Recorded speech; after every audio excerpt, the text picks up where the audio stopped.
I'm like a mix of red and yellow. Planner, extrovert. My husband, on the other hand, is very passive and mechanical engineer, so he's blue and green. So, okay, well, opposites attract, I guess. We make the full square. It feels like any time I've lost something, when I look back, I've gained something, if not more, because of it. It just feels like a full circle, that whatever is taken, he will give you something back that's greater if you let it. Oh my gosh, that just made me so... So we found out my grandma was diagnosed with cancer in July of 17. She lasted 5 weeks, and I was asked to speak at her funeral, and it was heartbreaking. She was a very close relative, friend, and it was just heartbreaking for all of us. And I found a devotion to get in touch with. I think it's called First 15 app, and I was just mad. I was mad at God for taking this person, this healthy person, from me, and I didn't know what to do, so I just dove into devotion and tried to figure things out. Then my husband and I went on vacation. We went to Hawaii, came back, found out I was pregnant with my first. But the day that we announced it to everyone was the day of my husband's grandpa's funeral.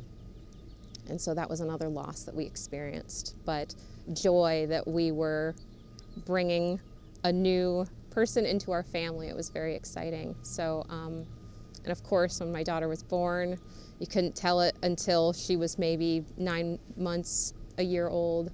She had red hair, just like my grandma. And it just, the spitting image of my grandma and my mom, and it was just kind of like God saying, I took her, but I gave you Ashley. And my daughter, Ashley Joanne, she got her middle name from my grandma, and it's very fitting.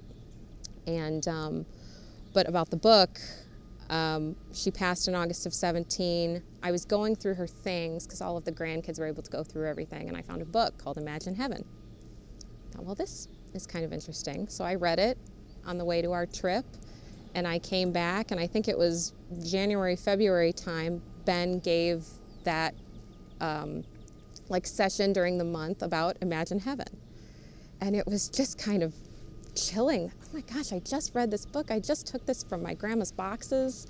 Was I meant to read this? And then several weeks later, found out I was pregnant. It was just like something was happening. And I was part of it, and it just felt like it was meant to happen. Even though I was angry at the beginning that she was taken, and taken in the worst possible way, there was a reason for it. And then, yeah, it just kind of came full circle. It was incredible. It just kind of like gave me chills. And I'll tell you this, but my grandma passed on a Thursday. And I remember, because I was at work and I said to my boss, something doesn't feel right. I need to leave. I need to go check on something. And so grabbed everything I could, walked into my grandma's house because she was on hospice, and I knelt by her, and I just like sobbed. And she said, I think she said, keep Jesus close. I think that sounds right. And that's all she could say. And then I left that night still feeling like something was not finished. And I got the phone call the next morning that she had passed. So that feeling of I need to leave to go to work to go see my grandma one more time was, I knew it was God saying, you got to go. You got to go. And I was so glad that I listened, because if I hadn't, I wouldn't have been able to see her one more time.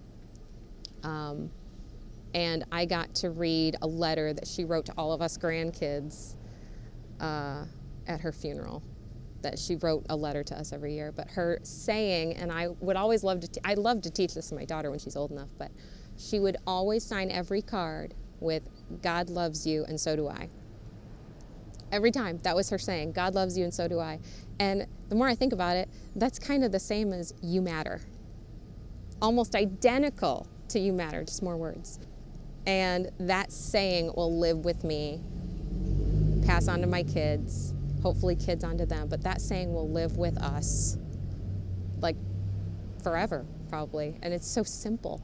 I could do hand gestures, teach it to my kids. So I thought that was just really cool of telling someone that, hey, if you feel that tug, don't ignore it, because you might miss something pretty profound.